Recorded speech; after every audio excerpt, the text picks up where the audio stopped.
Now, most of you had 4 or 5 really important universal human needs and values that weren't being met. Of course you were upset. Of course you were frustrated. Of course you were angry or hurt or whatever you were feeling. When we have really significant needs and values that aren't met, we're going to get upset. That's part of the human experience.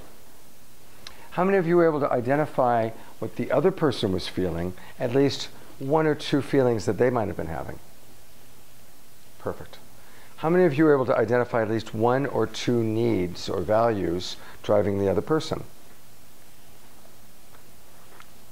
Okay.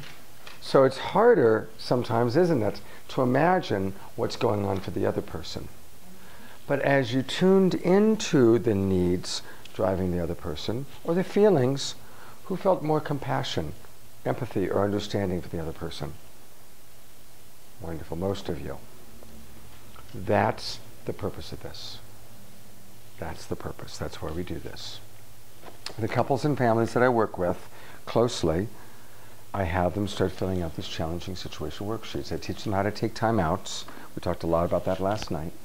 And I've got a laminated sheet on how to take time outs if you weren't here last night. And don't escalate.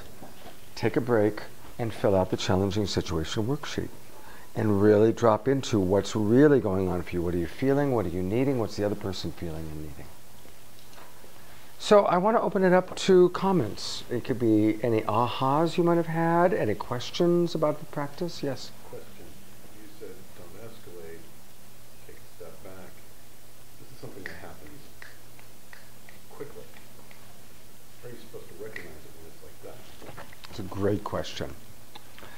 That's why I said get to know what your triggers are. Get to know what the triggers are for the other person. And notice the very first moment of agitation within yourself or possibly with the other, and we call yellow light. Slow it down. We've got to slow it down. And it's a practice. It's a discipline. But you were in the Army for 22 years. You know about discipline. Navy. Sorry. Big difference. Sorry.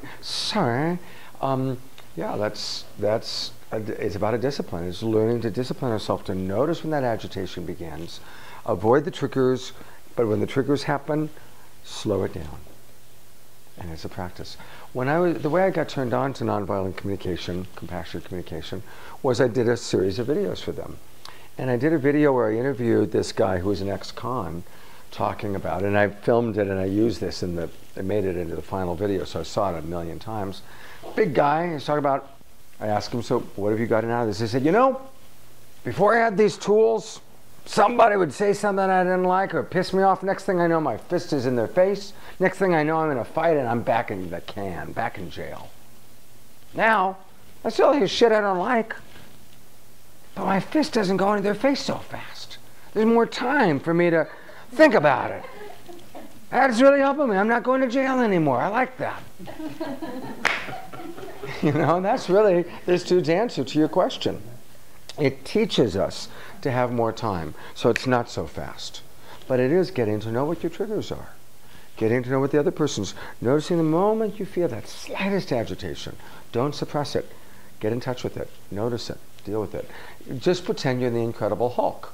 And the Incredible Hulk has to learn how to manage his anger. So he has to learn to avoid situations that are going to piss him off. Otherwise he's going to go through another set of clothes. Any other questions, thoughts, reflections? And we can more. His secret, though. Remember what his secret is. What's the secret? He's angry all the time. That's right. He's angry all the time, but he learns how to manage it. Yeah. Other thoughts, reflections, ahas? Anybody have a good aha with this? Did you understand more about yourself, about the other person? Yeah? Ellen, anything you can share? Well, it takes me way longer than we have right now time to do it, but I have been practicing it already with several situations, and that it really helps me when I go deeply into the process, and then I have this little flowers are opening up, and it's like, but it means to me that I have to take time and really go through it. So practice is very important here. Because if we do it too fast or on the surface, you might miss something. Thank you.